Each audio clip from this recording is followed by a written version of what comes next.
Cotton బాంబులాగా వాడారంటే రేపు మానవాళి మనుగడ మనం బ్రతకడం కూడా చాలా ఇబ్బంది అవుతుంది. కాబట్టి ఒక బాధ్యత, రెస్పాన్సిబిలిటీ మన మీద ఉంది. కాబట్టి ఈ సంవత్సరం ఈ ఎన్నికల్లో చేసే నిర్ణయం మన భావితరాలు, మన భవిష్యత్తును నిర్ణయిస్తున్నాయి. అందువల్ల మిమ్మల్ని అందరినీ నేను చేస్తున్న ఒక విన్నపం ఏంటంటే, మన సత్సద్వివేక బుద్ధిని వాడి వ్యక్తి కాకుండా వ్యక్తిత్వాన్ని చూసి ఓటు వేద్దాం. ఇంతవరకు వ్యక్తులకు ఓటేసి ఈ వ్యక్తి, అతను వ్యక్తికి ప్రాధాన్యం ఇచ్చాం కానీ వ్యక్తిత్వానికి ప్రాధాన్యం ఇవ్వలేదు. కాబట్టి ఈ పరిస్థితుల్లో మనం ఉన్నాం. ప్రతిరోజు మనిషి ఆనందంగా ఉండాలి. మనం రేపటి ఉదయం కోసం మనం ఆతృతగా ఎదురు చూడాలి. ఎప్పుడు వస్తుంది? ఒక 12 గంటలు మళ్ళా ఆనందంగా నేను బ్రతకగలను. కానీ ఇప్పుడు టెన్షన్తో బతుకుతున్నాము. మన ప్రాపర్టీ ఏమవుతుంది, మన పిల్లవాళ్ళు ఏమవుతాను, మన అమ్మాయి బయటికి వెళ్ళింది నీట్గా రాగలదా, ఇటువంటి టెన్షన్స్తో బతుకుతున్నప్పుడు ఈ వాతావరణాన్ని మార్చడం చాలా ముఖ్యం. అదే ఆయన అన్నారు, మేధావులు కానీ మంచివాళ్ల మౌనం దేశానికి ప్రమాదకరం, దుర్మార్గుడి ఆక్రందన కల్లా మంచివాడి మౌనం దేశానికి ప్రమాదకరం అన్నారు. ఆలోచించే వాళ్ళం ఎప్పుడు మౌనం వహించకూడదు. చాలామంది నన్ను అన్నారు, సార్ బురద సార్, రొచ్చు సార్, ఈ పాలిటిక్స్ సార్, మీరెందుకు సార్ బురదంతా అంటుకుంటుంది సార్, ఇదంతా అన్నారు.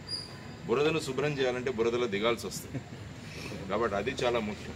కాబట్టి నేను నా కోసం కాదు, 7 సంవత్సరాలు ఏ విధంగా మనకు ముఖ్యమో మా గురువుగారు అబ్దుల్ కలాం గారు చెప్పారు. ప్రజా సంక్షేమం కోసం, ప్రజల కోసం ఎప్పుడైతే నువ్వు ఉపయోగపడతావని నీ మనసులో వచ్చినప్పుడు నువ్వు ఈ బంధనాలన్నీ తెంచుకొని వచ్చేసి ప్రజల్లో పూర్తిగా దిగిపో అని మా గురువుగారు ఆయన చెప్పిన విషయం అన్నమాట. జనసేన పార్టీ ఒక మార్పు కోసం తీసుకొస్తున్నాం. మా మేనిఫెస్టో కూడా మీకు మా కరపత్రాల్లో అందజేశాం. విద్యా, వైద్యం అన్నది చాలా ముఖ్యం. మొన్న ఒక ఆటో డ్రైవర్ కనపడితే అతను అంటాడు, సార్ నేను 15,000 సంపాదిస్తున్నారు, దాంతో సగం పైగా నాకు విద్యకు, వైద్యానికి వెళ్ళిపోతున్నాను, నేను ఇలాగే ఉండిపోతున్నాను సార్.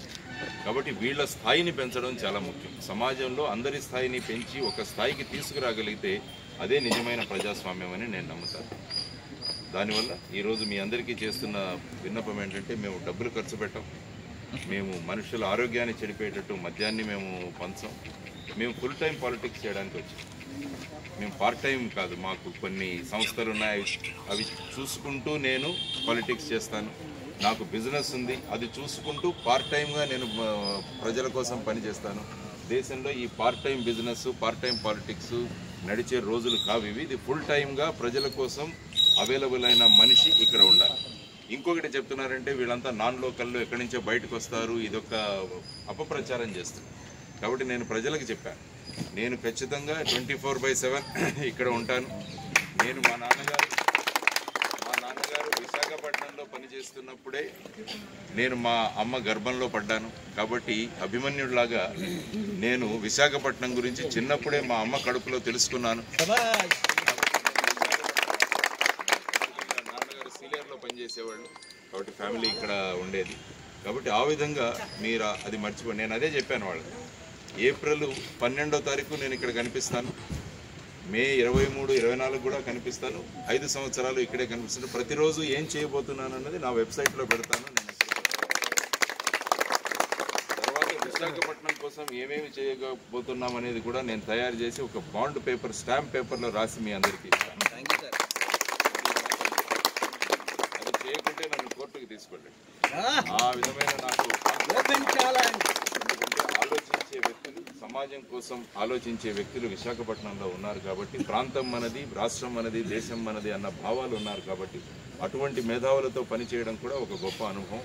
ముఖ్యంగా మేము అనుకుంటున్నది పొల్యూషన్, తర్వాత ఈ భూ కబ్జాలు, ఆ తర్వాత వచ్చేసి మంచినీటి సమస్య చాలా ఉంది విశాఖపట్నంలో. వీటిని మనం తొలగించడం, ఆ తర్వాత ప్రత్యేకమైన ఏరియాలో ఉన్న సమస్యలను కూడా మనం తీసుకొని దాన్ని ముందుకు తీసుకెళ్దాం. మీ అందరి సహాయ సహకార్యాలతో ఖచ్చితంగా మేము కలుద్దాం.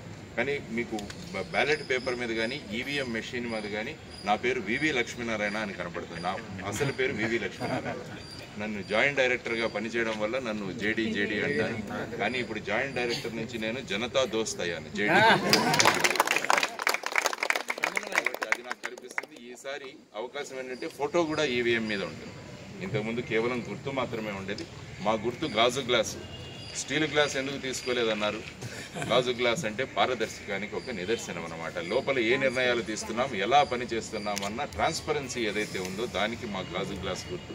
కాబట్టి మీరందరూ కాక మీ చుట్టుపక్కల వాళ్ళతో కూడా మన మార్పు కోసం మనల్ని మనం గెలిపించుకోవడం కోసం జనసేనకు మాకు ఓట్లు వేయాలని చెప్పి మిమ్మల్ని మనస్ఫూర్తిగా కోరుకుంటున్నాను.